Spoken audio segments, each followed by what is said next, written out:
For decades, the Strait of Hormuz has been one of the world's most strategically important waterways. A significant portion of global oil and liquefied natural gas exports passes through this narrow passage every day, making it essential to the global economy. But recent geopolitical tensions have revealed a new reality. The real question is no longer whether Hormuz can be protected.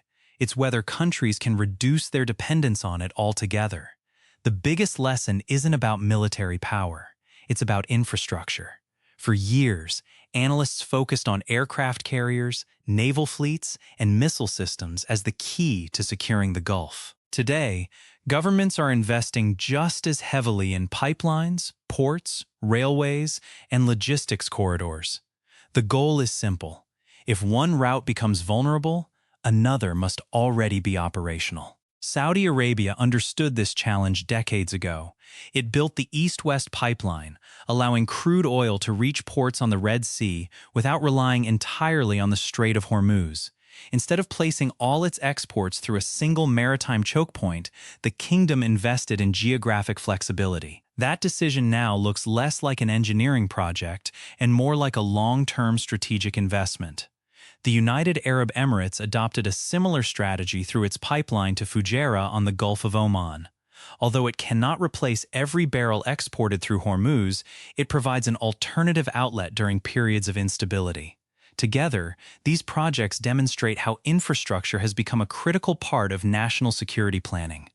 Not every Gulf nation has that luxury. Countries such as Qatar, Kuwait, and Bahrain remain heavily dependent on the strait due to geography. Qatar, one of the world's leading exporters of liquefied natural gas, still relies on Hormuz for much of its energy trade.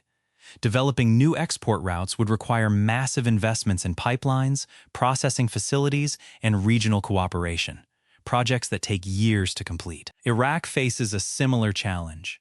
While it has explored expanding pipeline connections through Turkey and advancing new routes toward Jordan's Red Sea port of Aqaba, much of its energy infrastructure remains tied to the Persian Gulf.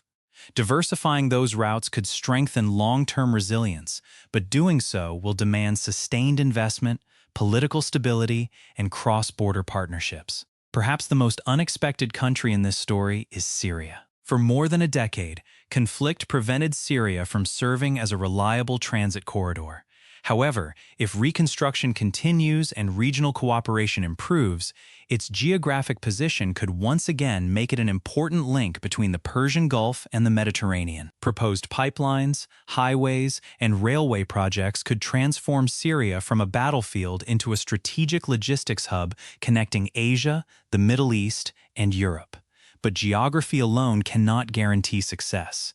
Rebuilding damaged infrastructure will require billions of dollars, while investors will look for political stability before committing to long-term energy projects. Even the most ambitious plans will depend on security, regional diplomacy, and economic confidence.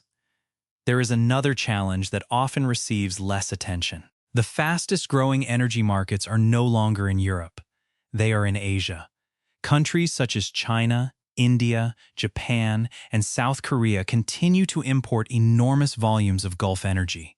That means future infrastructure must do more than bypass Hormuz. It must also preserve efficient connections to Asia, where demand continues to grow. This is why today's competition is increasingly about logistics rather than military hardware.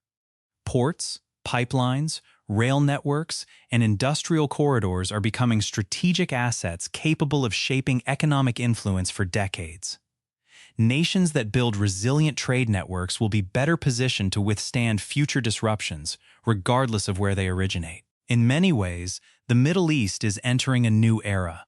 Instead of competing only for military superiority, governments are competing to redesign the map of global commerce. The countries that successfully diversify their transportation networks may gain not only greater economic security, but also stronger geopolitical influence. Because in the 21st century, controlling the flow of trade can be just as powerful as controlling territory itself. And that may become the most enduring lesson of the Strait of Hormuz.